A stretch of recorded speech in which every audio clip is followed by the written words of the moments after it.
Welcome to my YouTube channel. Today we are going to discuss the lesson A House is Not a Home by Zan Gudioso. ये जो chapter है एक बच्चे की story है। उसमें बताया गया है कि उसको जब हाई स्कूल में जाना पड़ा तो उसको काफ़ी ऑकवर्ड फीलिंग हो रही थी, क्योंकि वो जूनियर हाई में था और उसके सारे क्लास के जो बच्चे थे साथ में थे। बट अब क्योंकि उसको नए स्कूल में जाना पड़ रहा था और नया जो स्कूल था वो उसके पुराने स्कूल से दुगना बड़ा था, तो उसको सारी चीज़ें अच्छी नहीं लग रही थी, क्योंकि वहाँ पे उसको आइसोलेशन फील हो रहा था। उसके दोस्त नहीं थे उसके साथ और अब उसको एक लोनली फीलिंग आने लगी थी। कई बार वो अपने पुराने टीचर्स के पास गया और उनको बताया, तो उन्होंने उसको इनकरेज किया कि तुम स्कूल की एक्टिविटीज़ में पार्ट लेना स्टार्ट करो, नए लोगों से मिलो और नए एडजस्टमेंट्स करो और कोशिश करो सबसे इंटरेक्ट करने की, तो शायद हो सकता है तुम्हारा मन चेंज हो जाए। और जब ऐसा हो तो टीचर्स के पास वापस आना, उनको मिलने के लिए उनको बताना। एक संडे आफ्टरनून को वो बैठा हुआ था और वो जब उसका हाई स्कूल स्टार्ट हुआ ही था तो वो अपना वर्क कर रहा था, अपने डाइनिंग टेबल पर बैठ के अपना होमवर्क कंप्लीट कर रहा था। काफ़ी कोल्ड और विंडी डे बताया गया है और उसके घर में फायर प्लेस में फायर चल रही थी।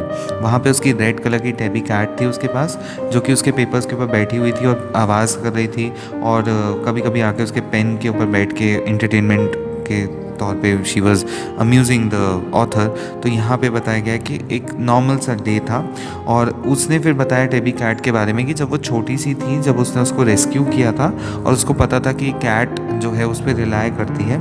मदर जो थी फायर को स्टोक कर रही थी बार बार, ताकि जो घर है वो वार्म रह सके, लेकिन अचानक से उसने नोटिस किया कि कहीं से धुआं आ रहा है सीलिंग के पास से। और जैसे ही उनको रियलाइज़ हुआ कि घर में आग लग चुकी है, वो लोग उस घर को छोड़ के भागे। अब यहाँ पे जब वो लोग बाहर आए तो उनके नेबर्स भी बाहर आ गए, फायर डिपार्टमेंट को कॉल किया गया। घर में बहुत भीषण सी आग लग चुकी थी।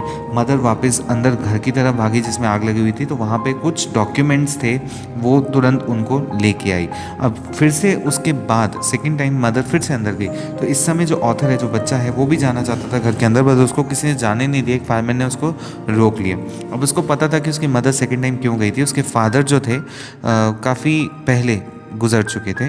तो फादर के जाने के बाद उनके कुछ लेटर्स और पिक्चर्स थे जो माँ नहीं चाहती थी कि वो जल जाएं। उनको लेने के लिए शी हैड गॉन बैक, और जैसे ही वो उसके पीछे जाना चाहता था तो उसको किसी ने रोक लिया। इतने में वहाँ पे देखा कि काफ़ी सारे फायर फाइटर्स आ चुके थे, काफ़ी सारे लोग आ चुके थे। और उसके बाद जैसे ही मदर बाहर आई तो वो फेंट हो गई। तो उनको एक फायरमैन ने रैप अप करके उनको गाड़ी में ले गए और उनको ऑक्सीजन का सिलेंडर लगाया गया, क्योंकि उन्होंने काफ़ी सारा स्मोक जो था वो इनहेल कर लिया था।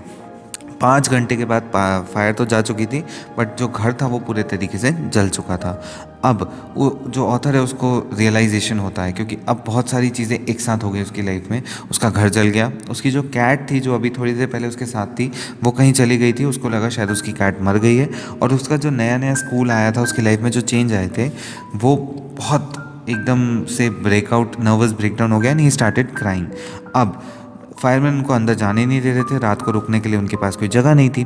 तो वो अपने ग्रैंड पेरेंट्स के घर जाते हैं, और ग्रैंड पेरेंट्स के घर जाने के बाद नेक्स्ट डे मंडे होता है, वो स्कूल चला जाता है। पता नहीं क्यों स्कूल चला जाता है, उसको खुद रियलाइज़ होता है कि जब वो संडे के दिन बैठा था तो उसके पास वही ड्रेस थी जो आज उसने पहनी हुई थी।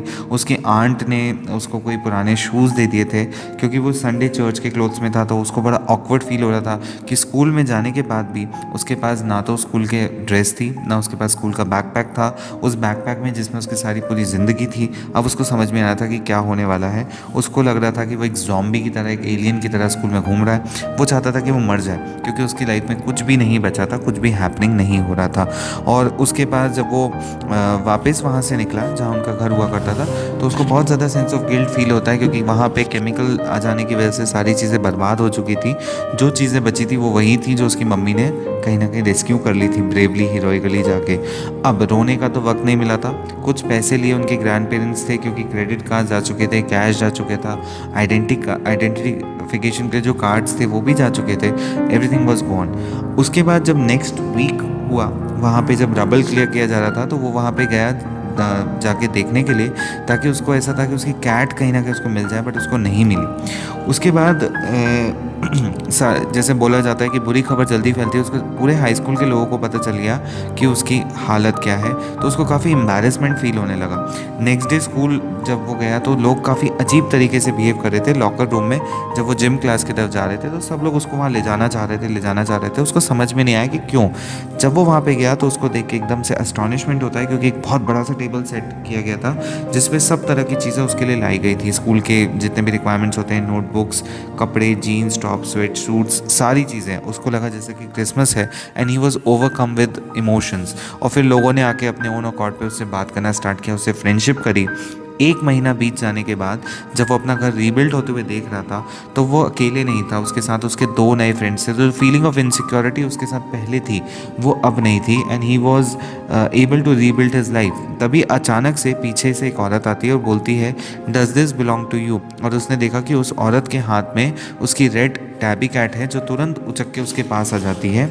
और जब वो एक्सीडेंट हुआ था, जब वो घर में आग लगी थी, तो वो कैट इतना डर गई थी कि वो एक मील दूर तक चली गई थी। उसके कॉलर पे इनका नंबर ज़रूर लिखा था, लेकिन क्योंकि फ़ोन जल चुके थे तो वो कैट कांटेक्ट भी नहीं कर पाई। अब आ जाने के बाद ऑथर को लगता है कि उसकी लाइफ जो है वो वापस नॉर्मल ट्रैक पे आ गई है। अगर हम टाइटल की बात करें, टाइटल है a house is not a home. House होता है मकान, होम होता है घर। मकान बनता है ईंटों से और घर बनता है लोगों से। I hope you like the brief explanation. Please do like, share, subscribe to our channel to keep us motivated. Thank you.